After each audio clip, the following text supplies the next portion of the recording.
Does the Oklahoma loss rekindle a fire that has fizzled out over a grueling gauntlet for the Alabama Crimson Tide? Stick around. Let's talk about it. This is Way Offsides. 3, 2, let's go.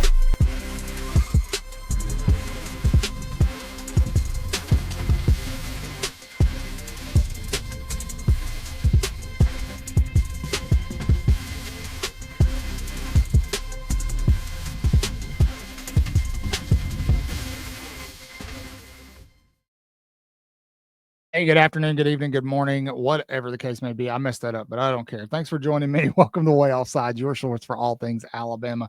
We're going to talk about something that I think could be a possibility. Some of you aren't going to like it, but we need to talk about it. But before we do, please leave a big roll tide in the comment section below. Let me know where you're watching from. Go ahead and like and subscribe if you haven't. Keeps the show free for you. Thank you.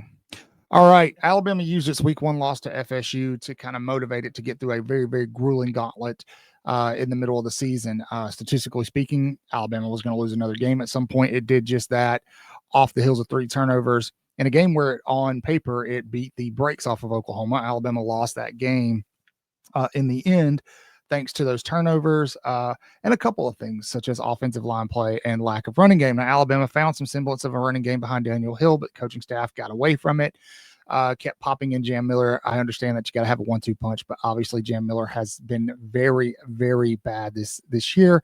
The pressure seemed to mounted onto Ty Simpson's shoulders, and he didn't have a best outing, even though he threw for over 300 yards. He did throw that pick six. However, I have no doubt that this team will use this game as fuel moving into the last 2 games of the season. You've got Eastern Illinois coming to town so that you can kind of fix some things, right? Treat that kind of like a scrimmage. Hopefully nobody gets injured. But then what happens is now Alabama's season is determined by the Iron Bowl at the end of the year. Worst case scenario for Alabama, because Auburn's going to present some difficulties very similar to what LSU did, what Oklahoma did, as well as Auburn now under DJ Durkin with Ashton Daniels at quarterback presents a quarterback situation that really gives Alabama fits. He can run and he throws. And the game, of course, is in Jordan Hare. It'll be Kalen DeBoer's first time there as the offense regresses. Now, immediately after the game, Deontay Lawson was talking to reporters, and he said, we're gonna go back to the grinding table. We're gonna get things better. This is gonna motivate us. Now, a lot of people took that out of context, and it pissed a lot of Alabama fans off because they're like, why is it taking a loss for you to be motivated by this? Deontay Lawson was talking about the defense, who played lights out in this game. They only allowed just over 200 yards of offense in this game. Oklahoma won because Alabama kept turning the ball over and giving them a short field. Had nothing to do with the defense, the defensive performance. Defense held Oklahoma to 212 yards, 138 through the air, 74 on the ground. Okay. This wasn't on the defense. Alabama's defense is the 3rd best defense right now in the SEC. I think they're like the number 1 scoring defense in the SEC. The Alabama's defense is as advertised. It is very, very good. If Alabama doesn't turn the ball over, they're still undefeated in an SEC play right now. So on paper, much like on paper against Oklahoma, Alabama should be able to beat Jordan Hare. I believe if Alabama's defense is playing as good as they're playing right now, Alabama could be in a position to beat just about anybody in the country. However, when you play as bad offensively as Alabama did, taking care of the football, when you play that bad, you can lose to anybody in the country too. Same thing happened in week 1, right? I mean, very, very similar games, except Alabama was able to actually score some. Now, so obviously this has to motivate the offensive side of the ball.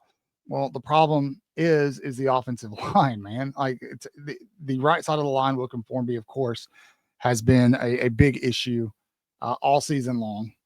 Alabama fans are scratching their head trying to realize why he's starting. Could be because he's the Prince of Taco Casa. Who knows? But he's been a liability all year. And then the lack of run game has really put a ton of pressure on Ty Simpson to just perform at an extremely high level. And it's easy to forget with all the Heisman talk and stuff that started that he's a first-year starter. And we're all guilty of that here too, because everybody was so hyped and excited about him. And he made some boneheaded decisions yesterday. Had some underthrows, some overthrows.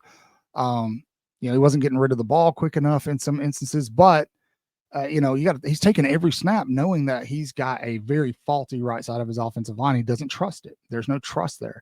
He trusts his wide receivers. He doesn't trust his running backs, doesn't trust his offensive line. So what do those position groups and what do those coaches do to go finish this thing out strong and make a run in the playoffs? Again, right now, I think based off of where Alabama will be seated, they'd be looking, if everything stayed the same, they'd be looking at Georgia Tech at home, and the winner of that game would play Indiana. That's a very good draw. That's a very, very good draw for Alabama. So the opportunity's there. It's right there in front of you. You have to go finish this thing in Jordan-Hare, which is much easier said than done. I understand that. I acknowledge that. It's a worst case scenario for Alabama. You've got an Auburn team who is going to be fighting for bowl eligibility, their whole season will be made if they can ruin Alabama's. Is Kalen DeBoer's first time, Ty Simpson's first time as a starter in Jordan-Hare. I get it, right? So my thing is do we see a similar fire, right? Alabama had to get up for so long. That energy fizzled out. You could see it. You could feel it as the season goes. I said this after the South Carolina game. I was worried that there was just some exhaustion, and it showed up. It absolutely showed up. Alabama was playing like a madman, with his hair on fire after that week 1 loss.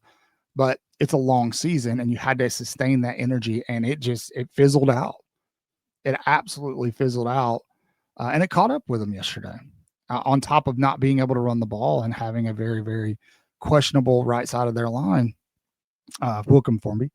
But can they actually use this to kind of relight that fire? I don't know.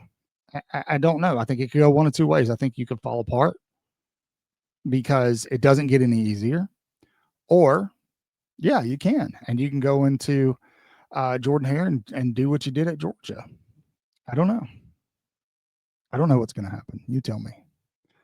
That's why I'm making this video, because I want to hear from you. I know what we hope will happen, but what do you think will happen? How are you feeling about it right now? Tell me in the comment section below. While you're there, go ahead and like, subscribe. I have faith that this team, this team is good in the sense that when it's playing its best ball, they can beat anybody in the country. They're bad in the sense that when they're playing their worst ball, they can lose to anybody in the country.